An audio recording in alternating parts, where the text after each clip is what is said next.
con la doctora Claudia Sheinbaum. Gracias por acompañarnos y permitirnos esta entrevista. De entrada, pues ya estamos prácticamente en la recta final, en la búsqueda del mayor número de adeptos en la encuesta. Jalisco no es una tierra menor y significa para Claudia Sheinbaum ¿qué para la próxima semana? Bueno, en Jalisco estamos arriba en la encuesta también, y Jalisco pues es un estado importantísimo para nuestro país, no solamente en términos de su población, económico, su cultura, sino lo que representa para México. Y resulta que yo tengo una relación especial con Jalisco porque mis abuelos vivieron mucho tiempo aquí en Guadalajara y mi padre estudió en la UDG. Entonces, y después mi padre se dedicó a la industria curtidora, era un microempresario y Guadalajara pues era parte de esa industria, o Jalisco era parte de esa industria, igual que Guanajuato, y vinimos mucho tiempo por aquí, entonces había mucha cercanía. ¿Qué es lo que más le pide la gente que en la calle no solamente la reconoce, sino quiere seguir a Claudia Sheinbaum rumbo a la presidencia de la República en el 2024? ¿Cuáles son esas necesidades básicas que se atenderían en un momento para convertirlas en propuestas de campaña? Sí, a ver, primero yo creo que la gran mayoría de la gente en nuestro país está con la cuarta transformación.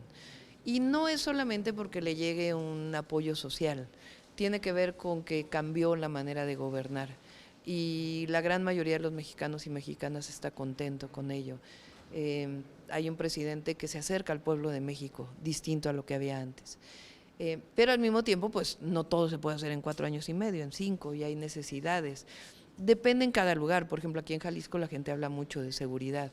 En otros lugares, por ejemplo, en Ciudad Juárez, que me reuní con mujeres que trabajan en la maquila, ellas hablan de la necesidad de que haya, yo le llamo educación inicial, es decir, un lugar en donde los hijos pequeños se puedan quedar y ser cuidados y al mismo tiempo sean parte de un proceso educativo. En otras partes, por ejemplo, se habla de transporte público. En Monterrey se habla de transporte público, en Cancún se habla de transporte público, en Tijuana se habla de transporte público, en las grandes ciudades se habla de transporte público. También el tema de consolidar los sistemas de salud es uno de los temas importantes de los que se habla en el país. Y depende también de cada lugar es distinto. Hablar de Jalisco específicamente en el tema de seguridad, ¿cuál sería la recomendación para dos temas? Primero, el asunto de los desaparecidos y segundo, un asunto que también preocupa a todos, la proximidad de las autoridades, tenerlas más cercanas, es decir, quizá cambiar un poco la imagen de que realmente protejan y sirvan y no tenerles miedo. Sí. A ver, lo primero yo creo que el tema de los desaparecidos, primero pues obviamente la solidaridad siempre que una familia tiene a un familiar desaparecido, que es una tragedia. Ahora, nosotros en la ciudad, sin minimizar esto, hicimos un trabajo muy importante porque increíblemente en nuestro país hay muy pocas bases de datos nacionales. Parece una mentira teniendo tanto desarrollo en nuestro país, inclusive en términos informáticos, pero hay pocas bases de datos nacionales. Por ejemplo, en la ciudad se hablaba de una cantidad de desaparecidos y lo que hice fue trabajar primero con todas las bases de datos de todo tipo, desde la vacunación del COVID, protección civil, registro civil, y pedimos ayuda a instituciones federales. Resulta que encontramos alrededor del 65, casi 70% de las personas, primero en el papel, digamos, nombre, apellido, rasgos, etcétera. Y segundo, ya después iniciamos un trabajo casa por casa, porque después a veces una familia reporta un desaparecido, pero no reporta que apareció. Pero bueno, hay un número, aunque ver a uno es importante, de personas que vinculado con el crimen organizado han desaparecido. Y creo que ahí pues hay que seguir trabajando para disminuir la inseguridad en el país. El presidente habla mucho de abrazos no balazos y la gente pregunta, ¿pero va a seguir la misma política?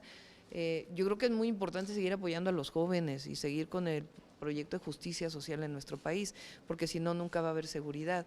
Pero también, y también lo hace el gobierno federal, esta parte de cero impunidad, de justicia, de consolidar un verdadero sistema de justicia en nuestro país que va a permitir realmente pues detención de delincuentes que cometan un delito.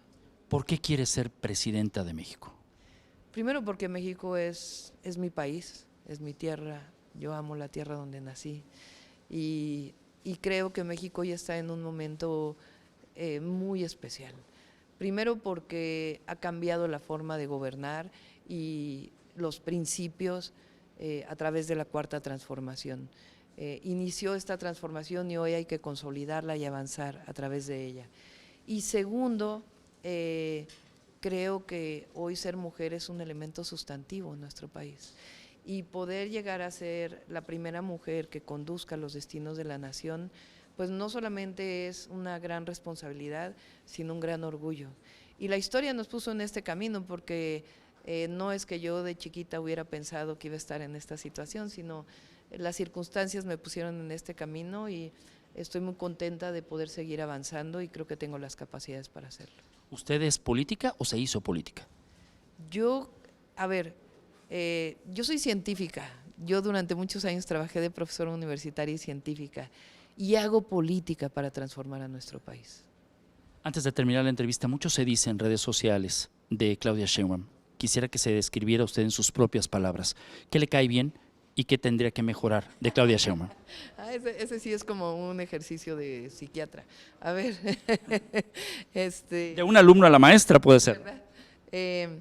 Bueno, yo soy, primero, ¿no? Las mujeres, madre, hija, hoy abuela, muy orgullosa, honesta, creo que es una característica muy importante, comprometida, responsable y con mucha convicción de lo que hay que hacer. ¿Qué podría cambiar? Pues a lo mejor dormir un poco más y no tomar tanto café, por ejemplo. Doctora, le aprecio muchísimo que nos haya acompañado en Noti 13 y sobre todo pues refrendar que Guadalajara seguramente será una de las ciudades que visitará si es que el resultado de la encuesta le beneficia ya en próximos días. Muchas gracias. Muchísimas gracias. Continuamos con más.